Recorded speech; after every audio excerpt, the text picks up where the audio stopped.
Okay, so we've been talking about, I guess, doctor things. Last week we focused on Mikan Shnit Rishos L'Reif L'Rapis, and we focused on the element of the patient experience. We focused on if the patient has a right to get healed, what's like his hashkafic obligations relating to getting healed.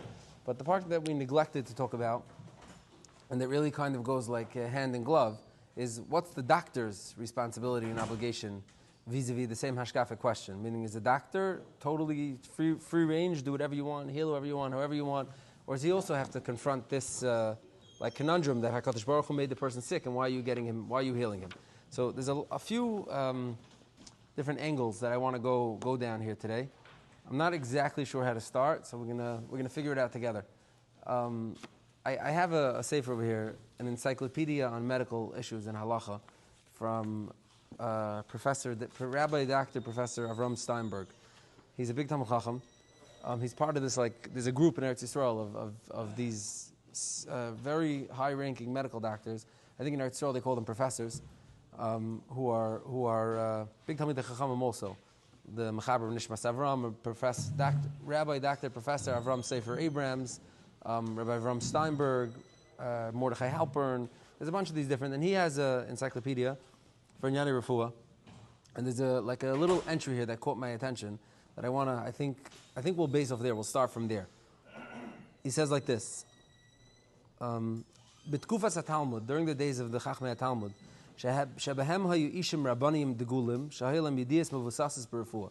There were many great Talmidei Chachamim who had tremendous knowledge about refuah, and I think in Shas, probably the largest body of like scientific information is relating to refuah.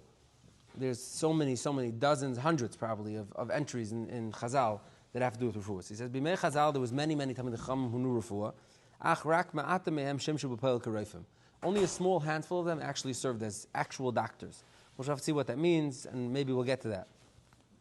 In the Middle Ages, he says, there were many people who were active practicing Rabbonim who were also very major doctors. It was not out of the ordinary at all to find a Rav who would also be the doctor of the town. He would be the doctor and the Rav. Now we know that that's the tkufa of, let's say, we'll see many examples, the Rambam, the Ramban, the Ralbag, there's so many, Rabbonim who were big doctors, some bigger doctors than others. I'm not going to rate their Rabbanishkeit, the doctorkeit we can rate. Some were bigger doctors than others, but, to be described. Then he says that Kufa Chadasha, the modern era, he says, in the modern era, there's a complete disconnect between doctors and rabbis. Rabbanim l'chud, v'doctors l'chud. You don't find Rabbanim who are doctors. He says, there was two changes that happened. Mitzarecha, the law, the goyim, the anti-Semitism, started to make it very difficult, a high barrier of entry for Jews to become doctors. Mitzad Hasheni, the fact that what was being taught in the colleges was against classical Emunas Yisrael also prevented Jews from going there. He says, until it got to a point where it became a Maimar Muskar, people would say, Roifei Chaylim Mater Asurim. Someone who's a Roifei Chaylim is a Mater Asurim. A doctor is a Mater Asurim. And in I think we mentioned this last week or 2 weeks ago, by the Chassidim, there was major animosity towards the doctors. Oftentimes they were the tip of the spear of the Haskalah or of the anti or whatever it is. So this is like a charting of the situation of the intersection between doctors and Rabbanim. Now, I want to highlight one person who lived, I'd say, at the end of the era of Rabbanim who were doctors.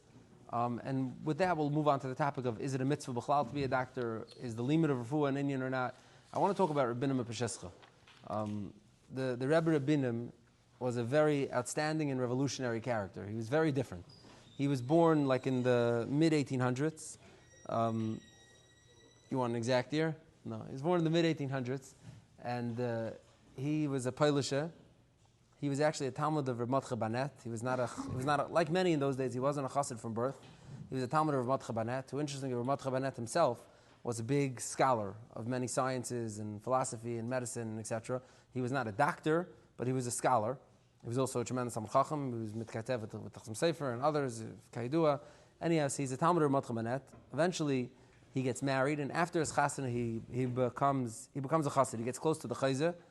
and he becomes a chassid. Now, he was much younger than the chayzer, not much, but he was younger than the chayzer, and in the chayzer's chatzar, there was another outstanding, personality, the Yid HaKadosh of Pshescha, who b'chaye the chayzer broke off from the chayzer already and started his own Rebbistva, which was rare, but in Polish Chassidus it became a little bit less rare, and there's quite a few of these occurrences over the years in this, group of Polish Chassidim. Now, these Polish Chassidim that broke off, the Yid HaKadosh of Pshescha, and later on his Talmidim, Rabbonim, and the Kotzke, and Ger, and Alexander, and the Mea Shiloach, and Ishbitz, and all of these Polish Chassidim were they were called like a counter-revolution. The Chassidim came and changed something from what was, and these Chassidim came and changed something from Chassidim. They were like a counter-revolution. They were a fiery and intense group. They believed very much in having a small group of highly qualified Chassidim was better than having large masses of just Amcha people. And they brought a certain elitism back to Chassidim that Chassidus took away. Chassidus, originally was anti-elitist, and these, and there's tremendous amounts of discussion and things that can be had about these Chassidim, these rabbis, etc. I don't really want to talk about that. I'll just suffice to say that the Yid HaKadosh, when he broke off from the Chayzer, so there was major animosity between the camp of the Chayzer and the camp of the Yid. The Yid HaKadosh sent messages to the Chayzer to explain to him that he had nothing, he was not trying to do anything bad, but there was like animosity between them, and when the Yid HaKadosh was nifter and Rabbonim of Peshescha took over, there was even more, so to speak, animosity, because he was already like a Dar Sheni, a younger generation. The Chassidim that were close to him did minhagim that other Chassidim found strange. They davened very late. They didn't learn in public, meaning they learned a ton. They learned Yachol Liot more than the other was, but they were very careful. The learning was behind lock and key. It wasn't just for everybody to be, part of it. If you didn't say Torah, the Rabbonim Peshescha, if you didn't say Chedushay Torah, you couldn't be from his close circle. Over time, he'd weed you out. If you had nothing mechudash, nothing interesting to say in learning, he'd weed you out over time. And many of his Talmidim were Hayesh Meshur Rishayna B'Malchus in Talmud Chacham Shaf in Poland at the time. Now, there's a famous story, Rabbonim, so there's a famous story actually, there was a chasana in Astelia.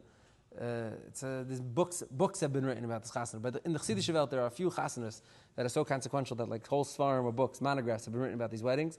There's a few of them. We should actually do a series on the famous Rebbe chasanas and the conversations that happened by them, the interactions between a chasana was a time when Rebbes who lived 500-600 miles away from each other, who would have no interaction with each other, could end up in the same place, and the stories that would happen and the different drachim, it's fascinating to see. But the After Rav had an Einikl who was getting married in Astelia, and it was a big chasana. Supposedly tens of thousands of people participated, and this is in the early 1800s, so this is like it's a very, very large amount of people for a chasana.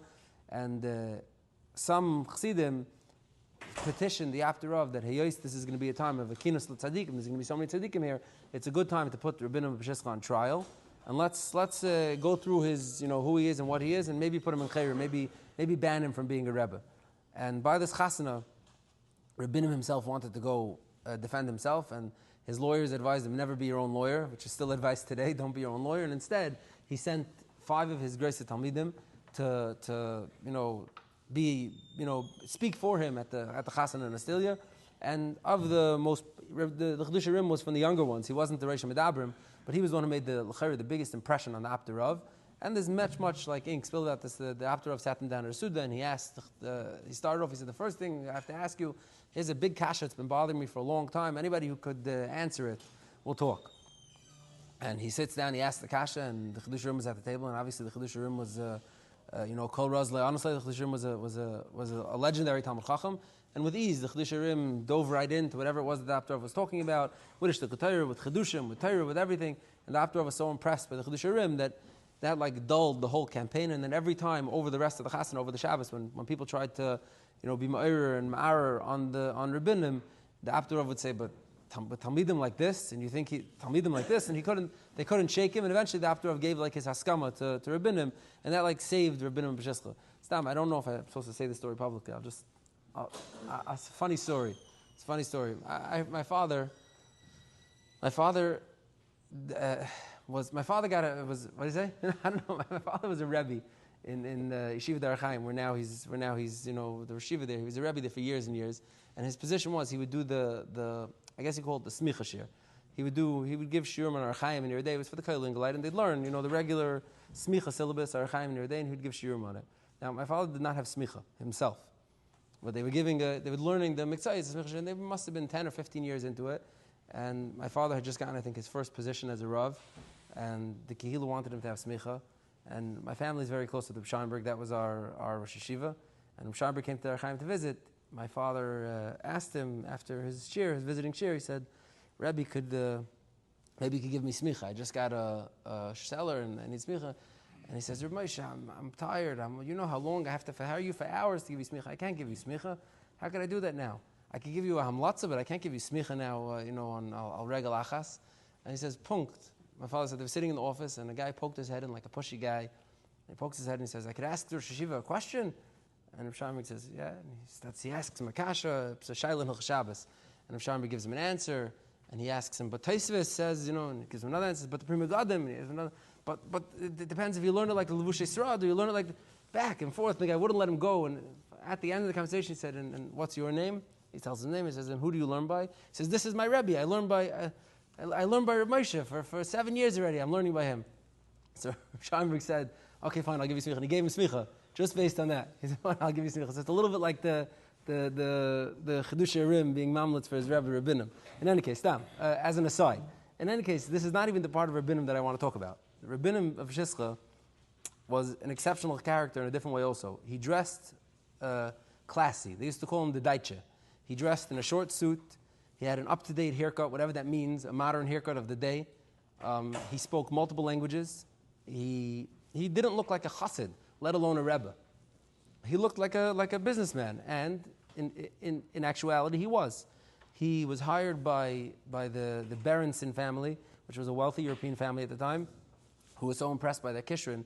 I think the wife was in charge of the finances in the house. Temeril Berenson, I think her name was. She hired him to run their estates and their forests and etc. And she gave him a job, and he worked for them for years and years and years. And eventually, either through some schooling or through private tutoring, he became a pharmacist. Now, a pharmacist in those days was not exactly like a pharmacist in today. It's kind of a doctor. It's mixing the potions and creating treatments and drugs for different illnesses and etc. And he became a pharmacist. And when he retired from the Berenson family office, he opened a pharmacy in, could be Pshishli even, I don't forget which town, maybe not Pshishli, it could be he opened the pharmacy. And for years and years and years, Rabbonim was a pharmacist. And some Alter Rebbes begged him to stop. Supposedly the Chayzer offered him that I'll give you Ruach HaKodesh me'elam atzilus if you just give up the pharmacological job and come to me full time. But the Rabbonim would refuse. And during the day he was a pharmacist, and at night he was a Rebbe. And I think I'm somehow highlighting because he's a fascinating character, because I think he really is probably one of the last, like in this description that was described over here, one of the last Rabbonim who were substantial medical people. Before it became verboten to be a rabbi and a doctor. Now I think today it's coming back around, and there are already many doctors who are Talmidei Chacham enough to write svarim. I have a shelf full of svarim written by doctors on various different topics. So maybe it's coming back around. It still remains to be seen if we'll have a gadol, like a rebbe, a gadol who could be a doctor. Remains to be seen. But don't be too surprised. It's happened before. It could happen again. In any case, this is just highlighting what is it you want to be. What is it? Oh, I hear. Oh, maybe A.J. Tversky. You're right. Maybe he's a rebbe. Yeah, maybe. Yeah, it could definitely happen again. In any case, this is an example. Now, if you look back through Chazal and through the Rishonim, there's so many examples of this. I would say the two most famous Jewish doctors in history are probably the Rambam and Shmuel. The Rambam Kayidua, which I'm not even going to talk about now because I would like to save him for a different time. It's a sugi farzich. The Rambam as a doctor, as a medical writer, the Rambam is a fascinating doctor. But Shmuel and Chazal, there's many things mentioned throughout Chazal where Shmuel gives refuahs for particular things.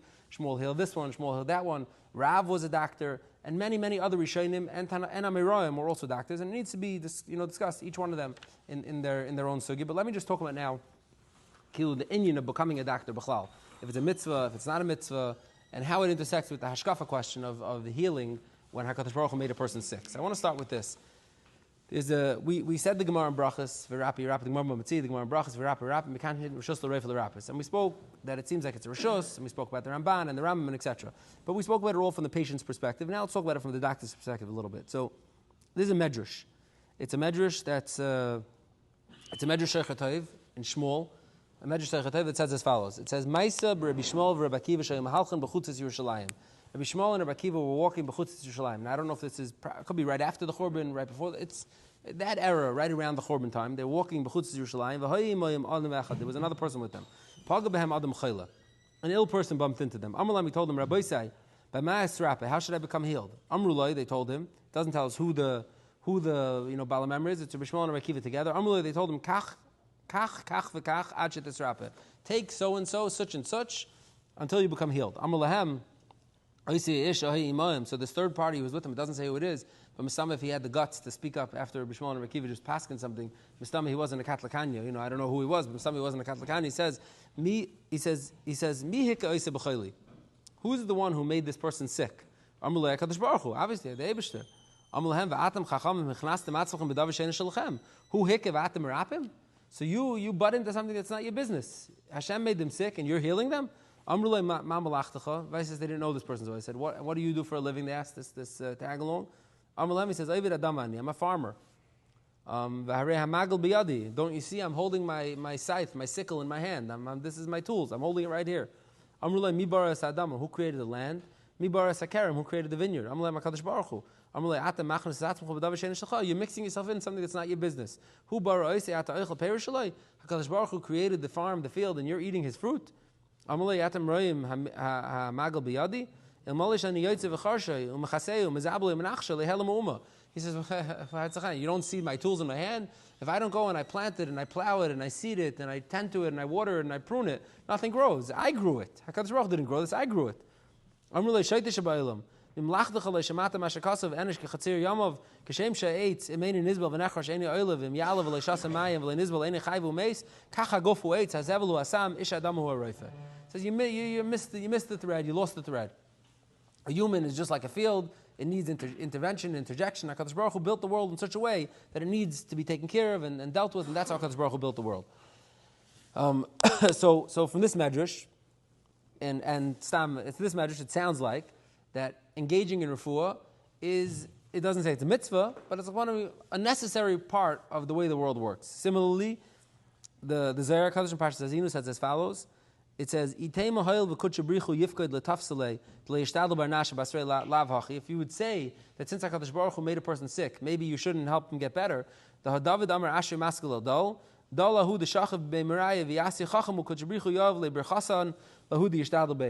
dull is like this chaylu who's laying in his bed, and if a person's a good doctor and who's able to heal him, HaKadosh Baruch Hu helped him that you could heal this person. This is the whole Zohar says that a doctor is participating in HaKadosh Baruch Hu's plan. So from this Zohar and this Chazal and this Medrash, it sounds like that healing a person who's ill is akapanim a good thing, certainly a good thing. Now the problem is the Meves and that the Gemara says it sounds like a rishos, and B halei davarhu is that the Rif, the Rambam, the Rosh, they don't bring this Gemara b'chlal. And Maratzchias and his Hagayos and Brachas over there, he asks that it's a strange thing that it's not brought down in Chazal b'chlal. So it's a rishos, it's a mitzvah. What is it? Now we saw the Shulchan Aruch yesterday, the last week, that says rishos shehu mitzvah. It's like a rishos shehu mitzvah, which is based on a Ramban, which we're going to see again in a second. Teres Adam. So what does that mean? So I saw the Shalom Meshiv says in his Hagayos and Shulchan Aruch, he says as follows. He says, "L'fi ma shekasavnu asi shaper the be'emes mitzvah she'irape." It's a mitzvah to heal a person. Ubechlal pikuach nefeshu. It's loigar from pikuach nefesh, the regular din of saving someone's life. Amram lule shenit netari rishos hayenira ki l'reitzel shanas ma'aseh deyotzer. If not for the fact that HaKadosh Baruch Hu gave rishos, it would look like you're going against HaKadosh Baruch Hu. L'kach chutzruchu teir l'harshos. Avol gufer refu hu mitzvah pikuach nefesh. So he says it's a rishos shehu mitzvah means it's a rishos to heal a person. Once it's a rishos to heal a person, so it's a mitzvah to heal them because it's a mitzvah like anything to save a person's life. That's what the Shalom Meshiv learned to me out of Shulchan Aruch, and that's l'chera how he stems this medrash and Zohar with the Gemara and Brachas. Now, l'maisa, is it actually a mitzvah to learn how to be a doctor? I understand if you are a doctor, if you know something or you have the medicine in your possession and somebody needs it, so it's a mitzvah to share it with them, to help them. You are a doctor. Is it a mitzvah to become a doctor? Meaning, is that itself a mitzvah? So it's interesting. There's a Sefer Chassidim. It says as follows. Sefer Chassidim says like this. Al tihi tzadik harbe v'al teschakim yoser. Echad hayisha amar loy aviv telamed lefanei sefer refuos. There was a person whose father told him, learn in front of me sefer refuos. Amar aben loy elmad. I'm not going to learn. Ki kishe'eda lemerachik chayla ani im loy elach harei ani chayte. I don't want to become a doctor. If I become a doctor and then there's a guy who needs to be healed, who lives far away, who doesn't have the money to pay me, I don't have a choice. Bless Barry, I have to heal him. And let's say I go and I kill him by mistake and he dies on my hand. What do I need? I don't need to be involved in healing people. And now I'm on the hook. I have to go when I don't have time. I have to go when I'm not being paid. If I make a mistake, I'm in trouble. If you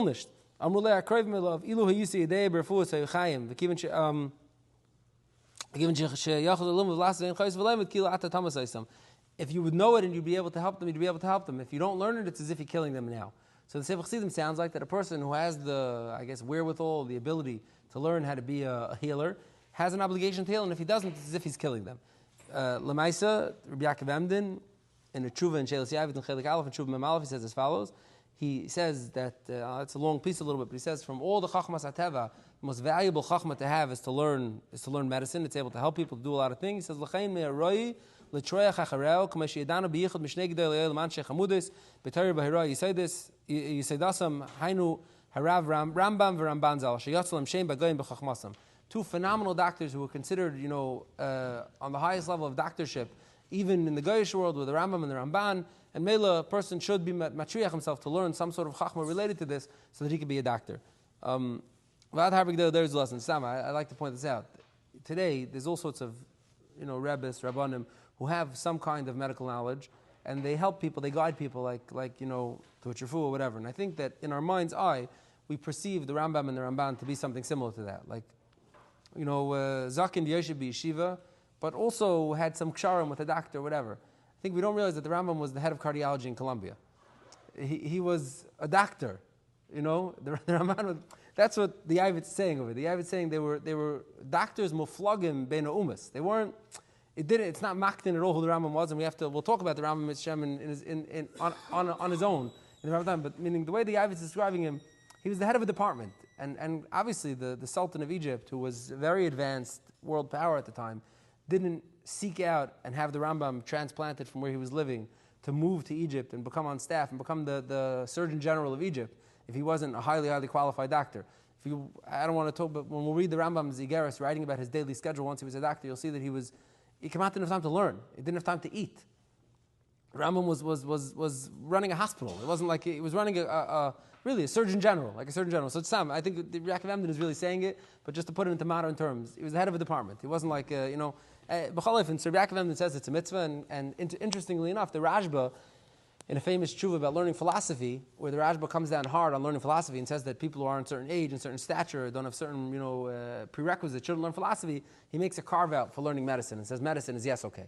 Now, B'chalev, these are early tshuvas. What's interesting is Moshe Feinstein has two tshuvas in Igros Moshe, where he writes unapologetically that learning refuah is not a mitzvah. I shouldn't say not a mitzvah. Ein chiyav ala adam. We don't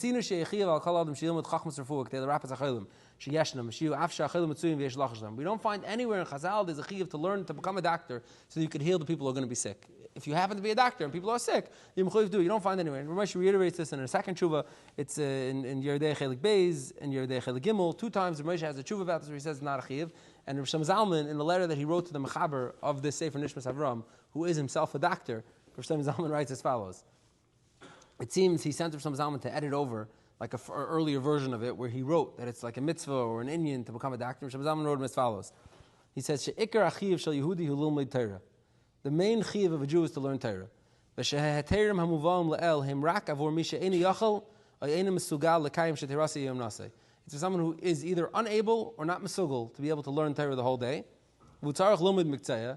And he has to choose a profession. He has to learn a profession. Rak az mu mesugal lomid refuah. If he's cut out for being a doctor, Yilmud Refuah b'matar l'tap of Lazal Chayil Yisrael. Then take the gelegenite, take the opportunity, and become a doctor, because Chatz being a doctor is maybe a more mitzvah potential than being a contractor. Not that they're both. If a person is not holding by learning, they're both wonderful parnassus, both a good way to go about life. But it's a potential to be able to do more mitzvahs. So maybe choose this one, as Rav Shem Zalman writes. Rav Shem Zalman gave him a correction on how he's writing it down, and very much like Rav Moshe, that there's no mitzvah to learn how to be a doctor. It's if a person's already going to do something, maybe become a doctor. Now, I want to read you the Ramban in Teres Adam. The Beis Yosef brings down this Ramban in Teres Adam that says as follows. The Ramban says like this. He says, He says this that it says in the Gemara, it's to tell you, don't be afraid maybe you're going to make a mistake. A doctor shouldn't be afraid to be a doctor because he's afraid of malpractice. So the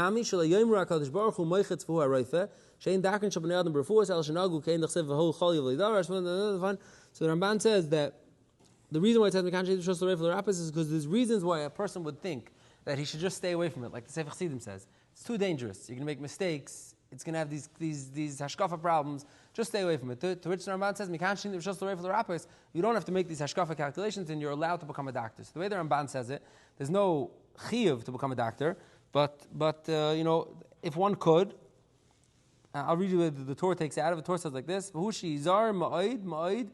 She can indak and shbegdam b'refuas al shenagu. She never v'gam choy v'ledar shezem ki b'reifim al kein balu lamdenu shenitnu lanu reshus l'rapis u'mitzvahu u'b'chal pikuach nefeshu. So the way the Torah says it, and this is how the Shulchan Aruch paskins, and the Taz is ma'ir from this Ramban, is that to call it a mitzvah to become a doctor, no. But if one is a doctor, it's a mitzvah to heal people. And the Rappa tells us, don't be afraid to become a doctor. But not that you have to become a doctor. That's not, that there's a mitzvah to become a doctor. That's not what it's saying. Now, in Shulchan Aruch, rather, it says that only a doctor who's certified by Bezdin is allowed to heal. In Shulchan Aruch, in Mishin Lamed Vav in Yeridea, it says an interesting din. It says, and it's all coming from this Ramban that's being quoted by the Yosef. Shulchan Aruch, the Mechaber says like this. One second. The Mechaber says, Umiyu la yasik b'refuas elam kain hu baki v'lo yehei sham gadol mimenu. Don't be yasik b'refuah unless you're a baki and there's no one bigger than you. Shem lo kain harei ze shayfach damim. If a person's Rapper Shaleibishos Bezdin, he's chayav v'tashlumin even if he's a baki. Now, what does it mean to be a baki b'refuas today? What does it mean to be Rishos Bezdin today? No one has Rishos Bezdin today. What does that mean? Even Dayanim don't have Rishos Bezdin. What does it mean to be Rishos Bezdin? So the Aruch HaShulchan writes, the Aruch HaShulchan says, he says, Umiyu asal is hatzik b'refuas elam kein ubaki v'yesh Rishos mi Bezdin v'ha'idna tzarich li is musmach me'amemshala. You have to have certification from the proper government bodies, from school, from college, or the government. And Tzitz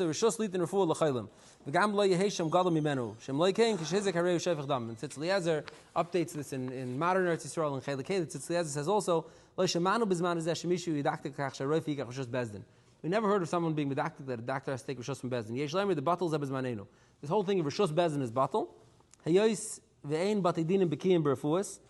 Hayos Bezdin doesn't know refuah. How you take Rishos Bezdin?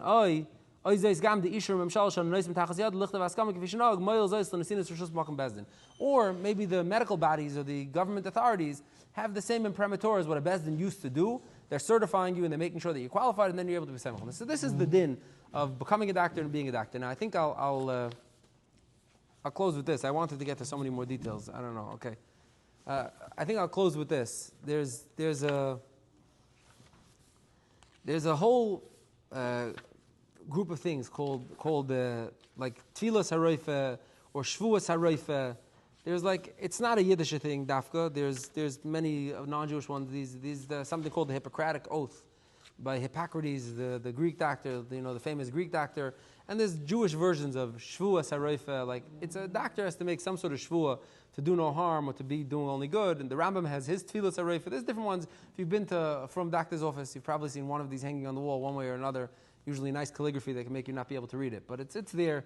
I want to read you. There's a Jewish doctor who was called Asaf Haroifa. He lived, unclear exactly when he lived. He lived sometime between the 600s and the 900s. Probably right in the beginning, probably closer, like right in the beginning after Muhammad came on the scene, right? Islamic, when Islam was taking over the world, called the 700-800, something in that vicinity. He was a doctor in Tveria, and he wrote a sefer it's very heavily based on Chazal and etc., but it's called Asaf HaRoifa, and I forgot the name of the sefer slips my mind a second, but he wrote a sefer. Now in there he has a Shvuas Asaf HaRoifa, the shvua that Asaf would make with his Talmidim. He was a teaching doctor, with his Talmidim about how to be a doctor. And here's the first few things. As Zois Habris, Asher Karas Asaf ben Brachyo, V'yochanan ben Zavdim, Talmideim, V'yeshbium b'dvarim ha'elu. This is the bris that Asaf ben Brachyo and Yochanan ben Zavdim made with the Talmidim, and they said as follows. Al tzadaydu lahamas kol nefesh b'mishchas akar. Be careful don't help with euthanasia. The Greeks, Kaidu, are very big into killing themselves off when the time came. The Helmlock Society says don't help anybody kill themselves. No assisted suicides. No abortions. Don't help a woman who conceived through some sort of illegitimate way. Be mapel or bebu. Don't have taivus. Don't look at your female patients in a licentious way. Don't reveal secrets that people tell you. This is all from 1600 years ago, which is incredible that the danger of the medical profession and where a doctor could be led astray and do terrible things are bidiyuk ein kol chadash tachas hashemesh. It's bidiyuk the same things that it is now in 2026 is what it is in 753 or whenever this is written. You know what I'm saying? It's fascinating. Don't get paid to do any damage. Don't withhold care from someone who can't afford it. Don't lie to your patients. Don't say when something's good, it's bad. Don't make shtick. Be honest. Be straightforward. Don't do kishivdik medicine, and when we get to alternative medicine, we'll revisit this again. But don't do all that stuff. Don't mix into people's kishkis, their marriages. Don't overextend yourself and overexert yourself into places you don't belong. Okay, fine. Then, after he gives him the instructions, and each doctor was being trained under us, had to swear to this, there's like a tefillah at the end of the Ata. He says, Bitchu ba'Hashem alekechem, kel emes, kel chai, ki hu ha'memis u'mechaya ha'moichitz v'haroife ha'malamed l'adam das v'gam lahoyel ha'moichitz b'tzedek u'b'mishpat. Hashem is the one who heals. Hashem brings refuah. He's the one. He gives everything. He's the one who helps you. He's malamed l'adam das. He helps you when you're doing it. Ha'moichitz b'tzedek u'b'mishpat. He heals people b'tzedek u'b'mishpat. Haroife b'chesed b'rachamim. L'yivtzu menu kol mazimas erma. You can't get anything by him. Don't think that Hashem doesn't see exactly what's going on by you. He knows exactly what's going on in your medical practice. He's the one who grows the herbs that you later harvest to heal people with. Most medicine is from naturally grown thing. Today we could synthetically recreate a lot of things, but he's the one who grows the herbs that you heal from. He's the one who gave the scientists the idea to try chewing on the bark of an eucalyptus tree to discover it. It was like, who even thought, how'd they even discover aspirin? Right? Hashem put the plant, and then Hashem taught the person to look for it, and then he gave the guy the desire to publish his paper and to share it to win the Nobel Prize. These are all things that without HaKadosh Baruch Hu they wouldn't develop. What motivates a person to do it? It continues on in Spain for a long time. And I think that this, like tefillah in the end of Asaf HaRoifa, who's an early Jewish doctor who actually wrote a medical book, which is rare, in rabbinic Hebrew based on the Chachmei Chazal, is really encapsulating like the tug-of-war, the conundrum that a Jewish doctor, that a frum doctor faces. Being A mitzad, the hashkafa issues of hu ha'moichet, hu ha'roife, where do you stand? What role do you play exactly in a HaKadosh Baruch Hu's plan for these chaylim? And B, in regards to all the actual daled chelke shulchan aruch dike nisyonis and shilas that arise when a person is placed in this position, and he's really rolling it up in a tefillah, like a Nechunim ben Akana tefillah that a doctor would say, or should say, when he goes to being a medical healer. Now, I think this will serve bitar hakdama to Rabbonim who are doctors, and we will have to continue this another week on Rabbonim who are doctors, because there's so much more to get into there's just so much more. To be continued. You've just experienced another Torah class brought to you by TorahAnytime.com.